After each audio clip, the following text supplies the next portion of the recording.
because I was injured and my little sister was injured due to a cell tower being placed in my neighborhood.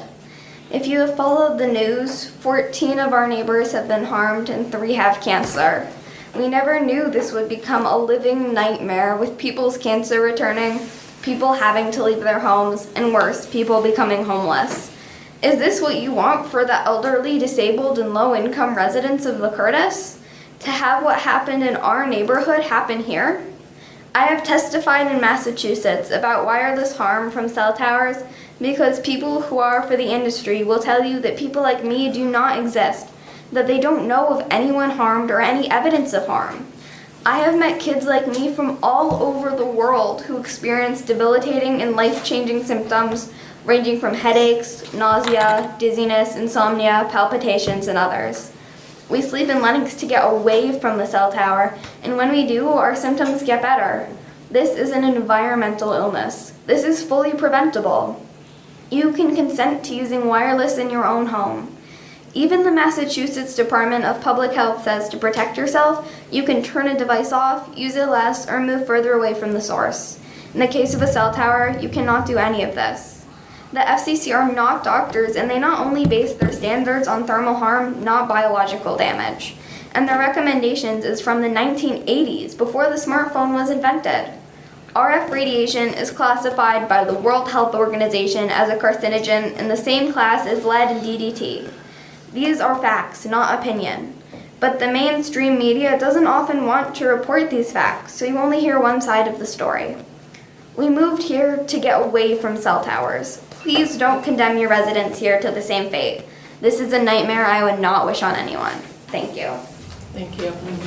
You know, we have story after story of our residents getting sick. We have one documented case. We have a body of a new and growing body of evidence of research that suggests this is not healthy, right? Right.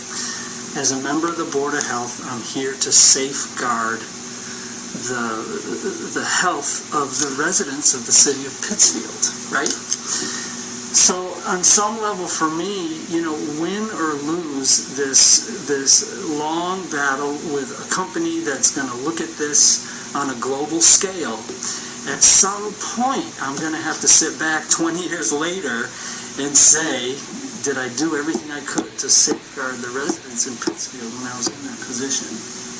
Or did I not? I guess that's the way I have to think about it. I mean, it's been months and months of hearing these poor people. And now we have a documented case. And we have so many people coming forward and say, yes, it's new, but this is where we're going. Mm-hmm. And now we have our State Department of Health with a new section saying that this is something we have to look out for, right? Yeah. And so I don't know if I could say 10 or 20 years down the road, I did the right thing if I think to myself, it's going to be a losing battle because it's such a big company and they're going to look at it at a global scale, which we will, and I appreciate knowing all that. But even going in with my eyes wide open, I don't know. I just feel like sitting in this chair and saying I'm going to do everything I can, even if that's limited, and even if it gets limited in this process, I think I have to do everything I can to safeguard the health of the people in Pittsfield. I guess I'm saying this because I would agree with what you put forth in this a cease and desist with an abeyance. I'll put a motion on the floor that we issue a cease and desist order to Verizon, whereby they would, which would become effective in 7 calendar days if they fail to notify us that they are willing to come to a discussion and demonstrate significant commitment that they will significant commitment and do something to resolve the issue to the board's satisfaction. I second that. All in favor? Roll call vote, please. Oh, yeah. Good morning, aye. Steve Smith, aye. Brad Gordon, aye. Well, the ayes have it, so it's unanimous. We will take this step forward.